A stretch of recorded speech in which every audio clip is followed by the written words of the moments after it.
You're listening to the Artist King podcast.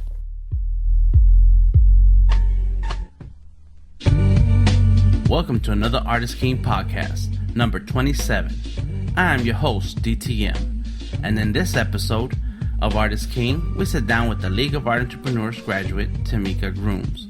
TeMika has been working on her art in the background of her professional career and family, but in the last few years, TeMika has grown into her art path to include time for children's books and fine art.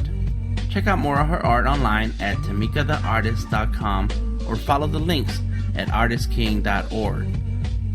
League of Art Entrepreneurs is a business program focused on copyrights, trademarks, business planning, and contracts needed in the life of an art entrepreneur.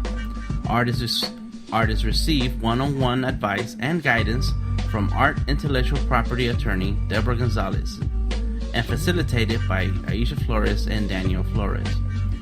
LAE is an Artist King program open to 12 artists at a time, once a year, for 6 months.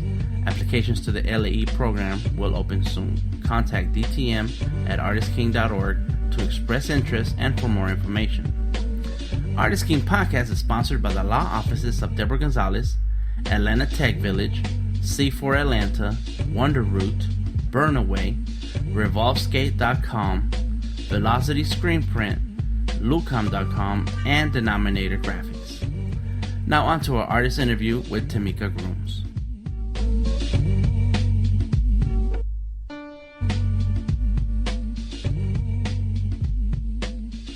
How'd you get started with art? When was your first thoughts about art growing up and when you were a kid or something?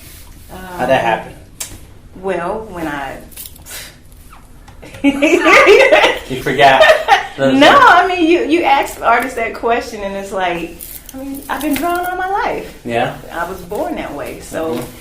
but I guess probably when I figured out that I actually had some skill, I was in the second grade, and I won a contest drawing something for Martin Luther King's birthday, and I won, and so that's when I was like, okay, I can do this, you know. And I didn't know I could do it as an artist, but I realized I had some skill. Yeah. So. So you were drawing for fun. You entered the contest, and all of a sudden, people like it. Yeah. Yep. At a young age. So. And then, and so what happened next? What did you do? Did you enter more contests? Did people encourage you? People just kept encouraging me, and then I think my art teachers and teachers in school, they saw that was something that I could do well. And you know, now even I can still do other things, but that's like the one thing that that's what makes me special, and that's what they pay me for, and they'll be happy. Yeah. And it's really weird because I went to school for something else, but the passion for it's not there, and I think people pick up on that, and not that I can't do it, but I think that people feed off that energy that whatever you put into whatever you're doing, people feed off of that. So you started doing drawings, and when did you get into painting? I didn't start painting until probably 9th grade. I come from a family of artists. Really? Yeah, I do. I got an uncle that's bad. He's real bad. But there's musicians, there's seamstresses, there's artists. There's all different kind of creative folks in my family. So he taught me some basic stuff. But once I got into high school, it's actually a funny story. I was in the band, got in trouble, got kicked out. What? Yeah, no, me, right? Right. Got kicked out of the band. Like, who gets kicked out of the band? But so I couldn't do that, and my mom said, "You got to do something else." So I got into art classes in high school. So it's about maybe 10th grade or so. Okay. Yeah, and so that art teacher picked up on it again. She was like, okay, she's got talent. And I started learning how to paint. So what were some of your themes, or what were your inspirations that got you into, that you would paint, that were subjects of your paintings? Back then, I really liked drawing people. And I would draw my friends for free, or draw on their pants and stuff when people were doing that back then, or paint on them with real paint. And so I like drawing people. And I would draw not caricatures, but real portraits of my friends and family.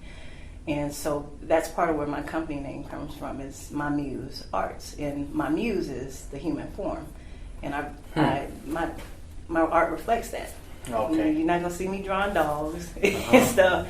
I like and I can do that stuff, but my muse is the human form. So. And that has evolved. Did you take any art classes after high school? Did you go to art school? Nope. No. No. And I think when I met you, that was one of the things. When I met you again here recently, past 2 years, that's one of the things that really encouraged me about working with you was that, I didn't feel like I had to have gone to art school. And that was one of the things that was really holding me back from doing the art and putting it out there, because I was like, I didn't go to school for that, and I don't know how to use all these programs, and I'm not formally trained. But so did you create though? Were you creating? Were you drawing and painting? I was drawing and painting. Yeah. I was still doing the stuff at home in my house. Right. But I wasn't showing it to anybody because I didn't have the confidence to believe myself enough to say, okay, what I still have is valid, and I can say something with my art in my way, and it doesn't have anything to do with going to school. Right. That's a big thing with me. I tell people I never went to school. I don't know anything about what they teach in class. I don't know anything. I just been drawing all my life. That's it. Just do it. Yeah. Yeah. And we talked about that earlier with a couple other people, and they said risk. You gotta just take the risk and just get out there. And I'm glad you're taking the risk. I'm taking it.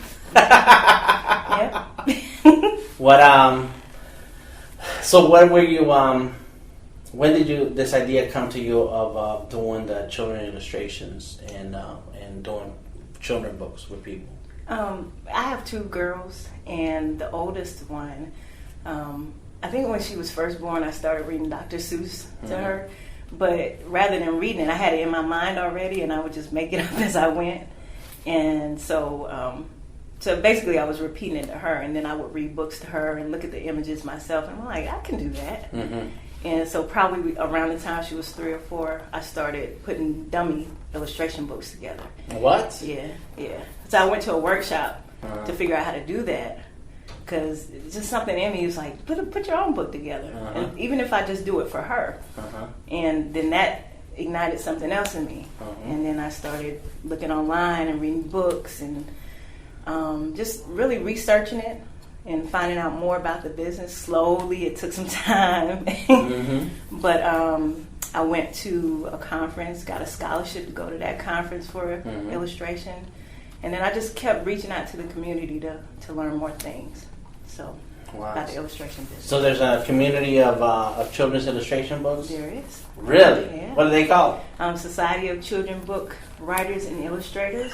Yep. What? That's the national one. Okay. And the first one I went to was for African American children's book writers and illustrators. So I kind of started what I felt was my comfort zone, because I think you don't see enough of people who look like you sometimes.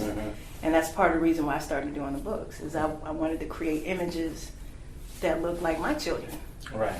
And but I was gaining confidence by actually being around people. So the same thing. The researching for knowledge, researching for organizations or workshops that help you do what you like to do, but that what you like to do is also fueled by wanting to tell a story. Absolutely. And the story is that there are not enough stories like yours so you want to tell yours. Yep. And I think that's why I want to work with the self-publishers, because I was in that. Well, I'm in that same boat. Because I have a story to tell, and I know other people do too. We need to add that to the site to be explicit about what your purpose is. Okay. That's good. Okay. That's really good. And so, what are the themes that you like in the children's book that you're after? That you like to work with people, or that you're working on your own? Well, with the themes, tend to, and it may be because of what I've already done and what's in my portfolio, but it's a lot of times it's little girls, little brown girls.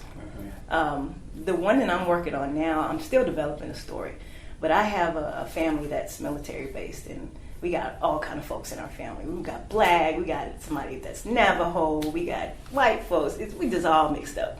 So I'm working on some concept sketches and trying to develop a book that represents a small piece of my family, so that little girls can kind of see themselves in the book.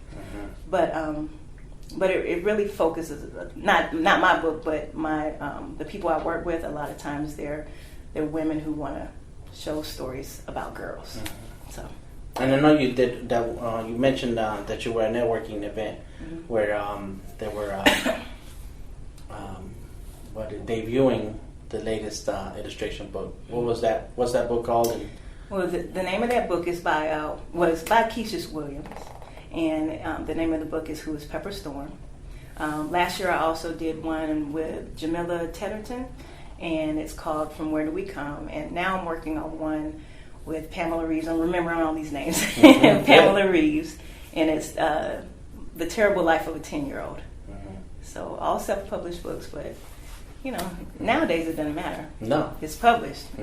It's Well, it's and then also you have the electronic form also, so you can sell them PDFs or ebooks online, and don't need to print and kill a bunch of trees. Right. All right. Save the trees. Save the trees. That's good. Yeah. I did a children's book years ago. It was stressful. Yeah.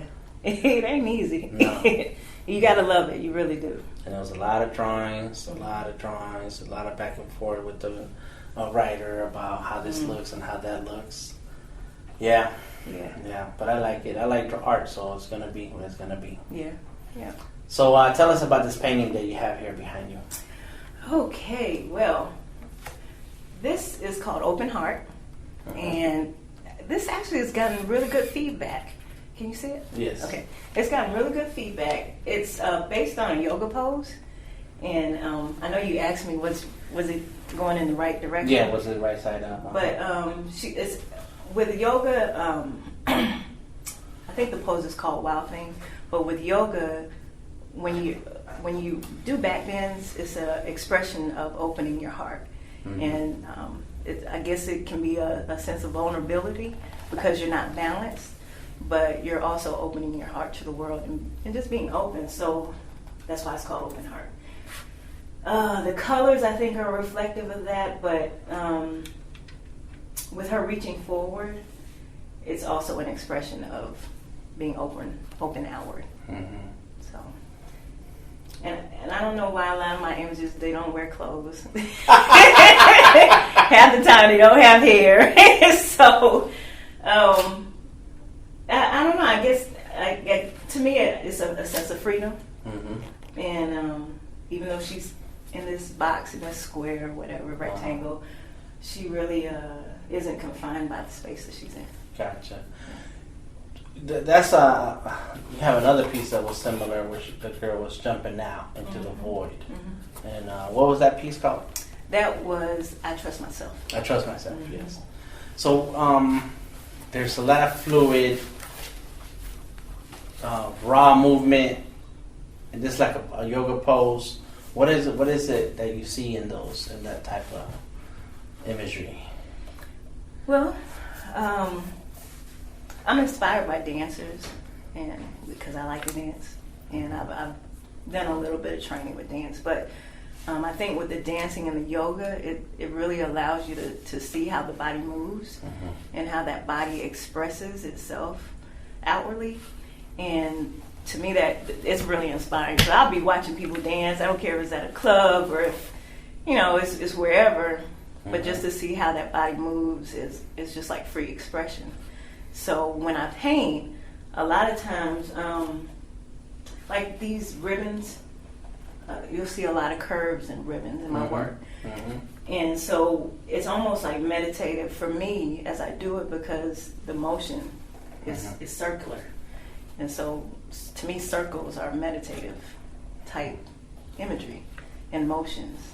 And so I don't know. I don't know why I paint that way, but it's like consistent. I don't care if it's the children's illustrations or if it's the original artwork with people with no clothes on or whatever. But that's just a part of what comes out of me when I create it.